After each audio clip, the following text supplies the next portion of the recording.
कृष्णाय वासुदेवाय हरे परमात्मने प्रणतक्लेशनाशाय गोविंदाय नमो नमः। बोलो कृष्ण कन्हैया लाल की जय। सभी प्रभु प्रेमियों को मेरा प्यार भरा राधे राधे। आज हम चर्चा करेंगे कृष्ण जन्माष्टमी महोत्सव की। कई लोगों के मन में संदेह है कि 6 को जन्माष्टमी मनाएं या कृष्ण 7 तारीख को जन्माष्टमी मनाएं, तो इस विषय पे भी हम चर्चा करेंगे। और जन्माष्टमी का व्रत सनातनियों को क्यों रखना चाहिए, पूरा व्रत क्यों रखना चाहिए, क्या इसका फल है, कई विषयों में कई पुराणों के प्रमाण को लेकर मैं आप सबके सामने प्रस्तुत हूं।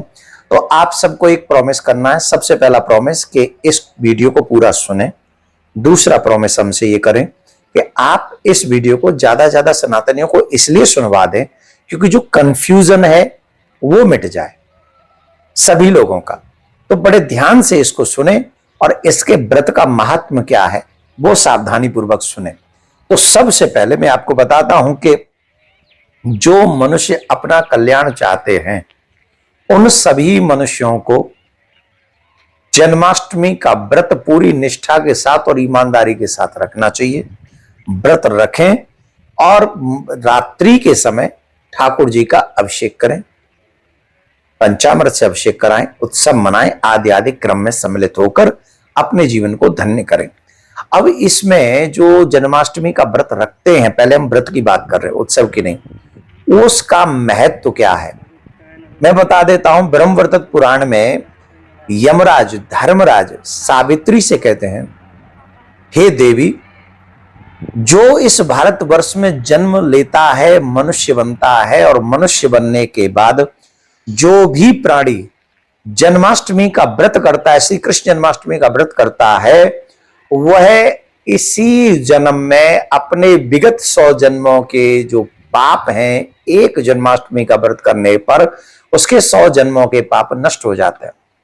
दूसरा, भविष्योत्तर पुराण में भगवान श्री कृष्ण कहते हैं युधिष्ठिर से, धर्मराज से, हे युधिष्ठिर, जो मनुष्य एक जन्माष्टमी का व्रत मनुष्य जीवन प्राप्त करके एक जन्माष्टमी का व्रत करता है, वो 20 करोड़ एकादशियों का फल प्राप्त कर लेता है।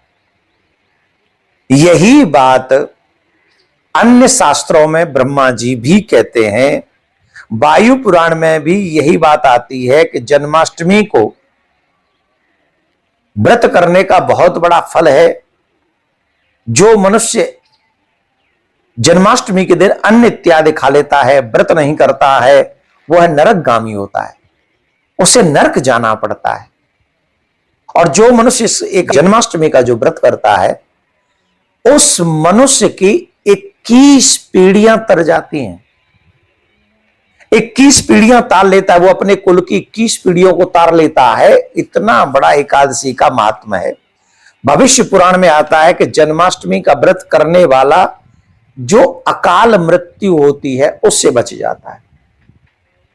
तो आप सोचिए क्या होता है, 100 जन्मों के पाप, 20 करोड़ एकादशी का व्रत, 21 पीढ़ियों को तारना और अकाल मृत्यु से बचना, ये सब श्रेष्ठ कार्य एक जन्माष्टमी के व्रत के करने से प्राप्त हो जाते हैं। तो मैं आप सभी से एक आग्रह करूंगा कि आप लोग सभी देवी देवता जो भी इसको सुन रहे हैं, आप भी जन्माष्टमी का व्रत करें, अपने बच्चों से भी करवाएं, पूरा उत्साह मनाएं, उत्सव मनाएं। जन्माष्टमी कब है पहली बात तो सुन ले कि सूर्य उदय के साथ जो तिथि लगती है हमारे यहाँ वैष्णव लोग उसको मनाते हैं। तो प्रारंभ तो हो रही है पहले ही, 6 तारीख को जन्माष्टमी प्रारंभ हो रही है, लेकिन सूर्य उदय के साथ आ नहीं रही है। और 7 तारीख को वो जो जन्माष्टमी है वो 7 तारीख को शाम 4 बजे तक जा रही है, अष्टमी जो जा रही है। तो इसलिए हम लोग 7 तारीख को ही जन्माष्टमी महोत्सव बड़ी धूमधाम से मनाएंगे। प्रिया कांजू के मंदिर में 7 तारीख को ही जन्माष्टमी महोत्सव मनाया जाएगा। तो जो मनुष्य व्रत करते हैं उन्हें क्या करना चाहिए, उन्हें नमक नहीं खाना चाहिए, उन्हें अन्न नहीं खाना चाहिए। अगर आप रह सकें तो जल पी के, दूध पी के, जूस पी के आदि रहे। दूध न पिए, जूस इत्यादि पी ले, कोई जो पेय पदार्थ है वो रख ले। अगर वो संभव ना हो तो आप फल आदि इत्यादि ले लें, फल ले लें, या कुछ कूटू इत्यादि की जो पूड़ियां बनती है वो आप ग्रहण कर सकते हैं। और भगवान को ही भोग लगा के आप ये सब ग्रहण करें। दूसरा, जन्माष्टमी के व्रत में कभी भी गलती से अन्न नहीं खाना चाहिए। सामर्थ्यवान लोगों को कभी भी अन्न नहीं खाना चाहिए। अब प्रश्न ये उठता है कि जन्माष्टमी के व्रत को खोलें कब?